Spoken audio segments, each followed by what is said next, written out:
The, the thought of looking at a newspaper never occurred to me because we never had a newspaper. I'm walking around asking people. So after a while, I kind of got frustrated. I said, man, it's an opportunity, man. All I got to do is give me a place, man. I got a good job, a career, man. This man might give me this business in a couple of years. If I hang with him and do the right thing, I couldn't figure out, y'all, how to get an apartment. Because we never had a newspaper in our house. The thought would never occur to me to look in the newspaper for apartments. I had enough money back in the 70s to put a down payment on a room or something. I couldn't figure that out. I didn't have the thinking skills to figure something that simple out. So eventually, as time go on, I would just leave. But I didn't leave too soon. I stayed in the Mission for a minute because I met a guy from New York. He kind of taught me the ropes on how to survive on Skid Row. When you're down and out. You know, he was from New York, like I said, and he taught me the ropes. He taught me where the Missions was at. You know, he taught me where the Greasy Spoon Kitchens was at. You get a good cheap meal, but, you know, to fill you up. He taught me about labor pool, temp agencies. I never knew nothing about. He taught me about them, you know. And so once he plugged me in to the Missions, which I never knew nothing about, you know what I'm saying? Then the Greasy Spoons and the labor pool, you know. So I started working at the labor pool, showing up every morning at 6 o'clock, you know, and they'll send you out on the job and pay you that day. Most of the time you'd be on the ship, working on the ships, on the dock, you know, unloading, you know, import ships, you know. And so I did that for a while, you know. I did that for a while. And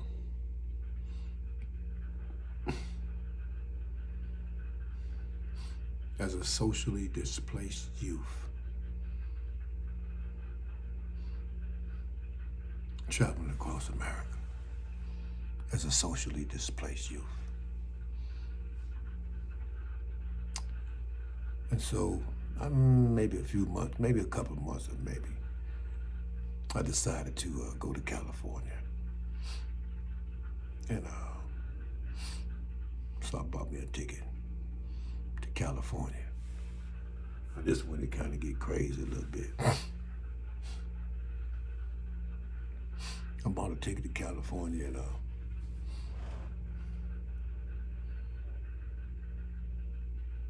along the way it stopped at night in Georgia.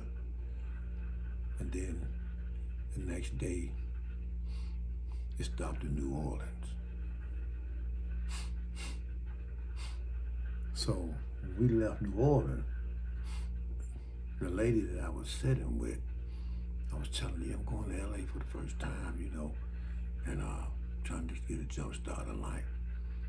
She said, have you heard of the Skid Row slasher? I said, what you mean, Skid Row slasher? No, this guy's cutting people's throats on Skid Row. I said, oh, you trying to scare me, man. You just trying to scare me, man. You know, I ain't scared. Ain't nothing scared about me. I ain't scared. You can't scare me with that one.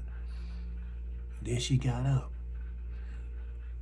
Because I think she was home for a minute, but she was going back to UCLA. You know, but she was from New Orleans. She was just home for a minute, you know. And she got up and said, hey, haven't y'all heard about the Skid Row slasher in California? And a lot of people like, yeah, we heard about it. And then I realized, damn, she was for real. Because that's exactly where I'm finna go, to Skid Row. Because New York just showed me how to survive on Skid Row. So that's my startup. Shoot.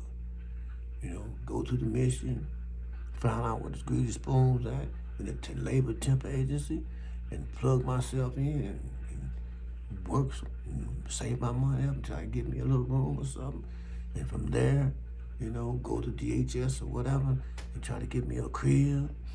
That was the system. I work in the system. That's, so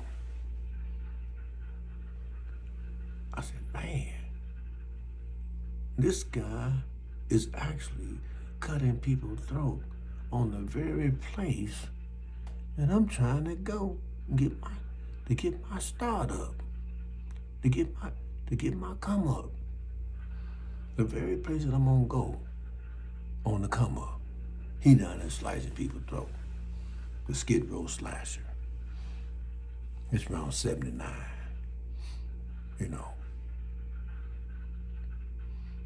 So 78, 79. The Skid Row slasher. So it's funny how things turn out. Because like I told you, I was in the National Guard, right? And my basic training was in Fort Bliss, Texas. In El Paso, Texas. Just so happened. And I told you how we used to go across the border to party, and trick, with our US dollars and stuff. And they didn't bother the soldiers. They knew we'd come to spend money, have a good time. And just so happened the next bus stop from New Orleans was El Paso.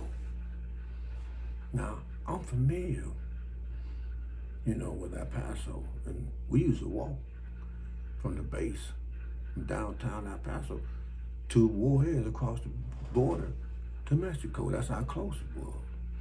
So once I got out the bus in El Paso, we downtown. I'm familiar with this area. I said, man, I'm finna go to Mexico and get me a motherfucker.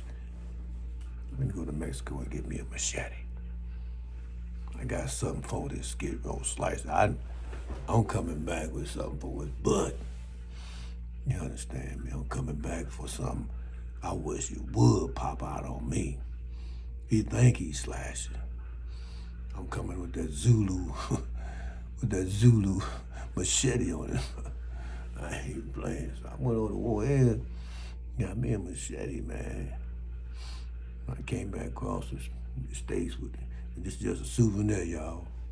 That's all it is, just a souvenir. I'm hanging up on the wall. Shit. So when I got back on the bus, I was Gucci.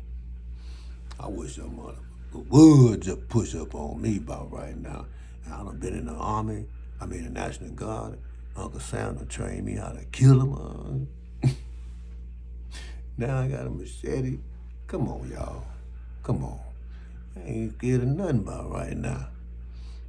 So I get to LA, because I done bought a few clothes, while I was in Miami and stuff, a few outfits and stuff, because I like to keep my attire looking, I like to keep my attire, I like to look presentable. No matter what I'm going through in life, what my condition or situation is, you can never look at me and tell that I'm doing bad. I'm saying that I'm broke, I'm without, I don't have nothing. You can't look at me and tell that, because my hygienes and my attire has always been kept up. So, because I like the people and I like to intermingle in different places. So I was always kind of like in my presentation was always like in the middle. I can kind of like go in and out pretty much anywhere, maybe except the black tie. I was casual enough to kind of get myself into any situation other than a black tie event. That's how casual I was. I was kind of nice. And I told you I had, Elvis Presley is my mentor when it comes to taste and style, and putting colors, codes together and stuff like that. So I had, I had a little bit, but I was well put together. Like I said, again, I had a little bit, but it was well put together. And that's pretty much how I've been my whole life. I still got a little bit, but it's well put together. That's how I roll. all my life when it comes to that. Style and taste, you know. So I get off the bus in LA and put my little stuff in the blocker, you know, and hit the streets. Bam, I got my machete stacked. Bam, I'm cool. I ain't afraid of it. So it get kind of dark. Getting dark and getting nightfall. I said, damn. I start getting intense, you know what I'm saying? Damn, I might have to kill this joker, man. He push up on me, man. I ain't playing. I ain't gonna even hold him up. If I see him and even look like it, I might slice him. I'm telling you, I'm ready, y'all. I ain't playing with this joker. You know, he better not come even, you know, within I'm reaching distance. I better not smell his mouth. I ain't playing, y'all. I'm telling you, that's how I was rolling.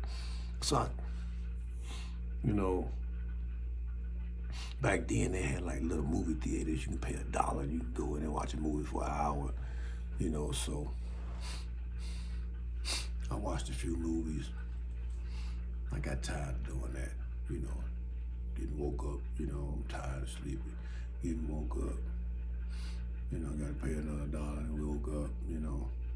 I got tired of this. So I said, I'm gonna find me a spot, man, because it's nice outside.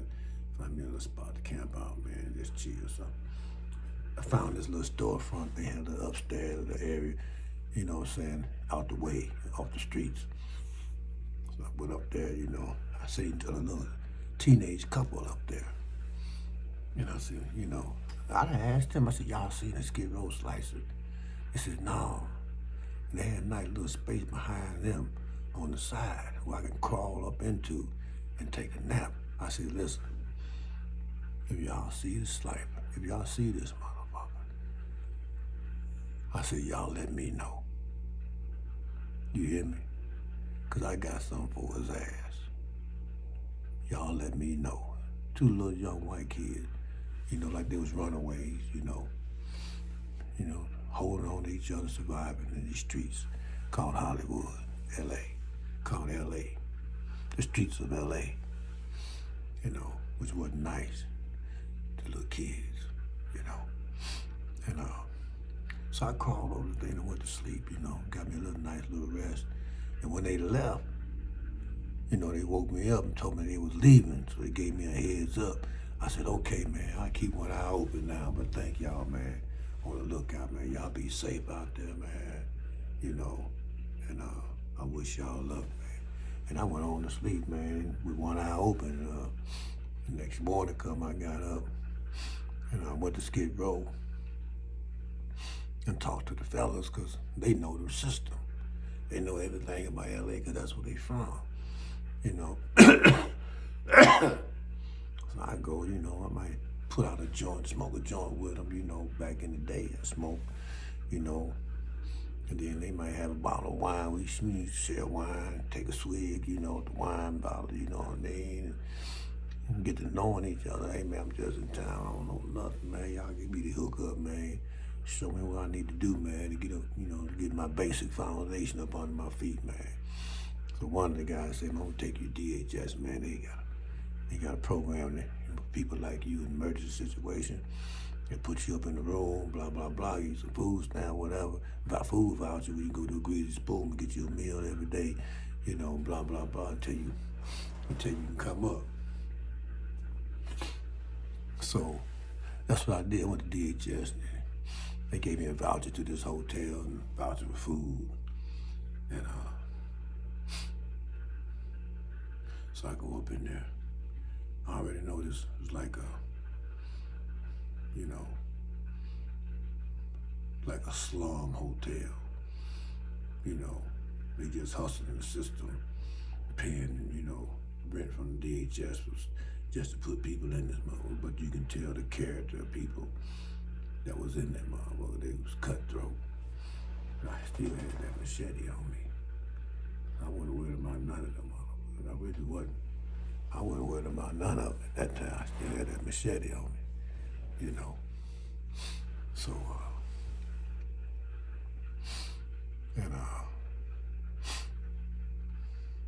so they put me in a nice room. That was, I guess any room would have been nice considering where I came from.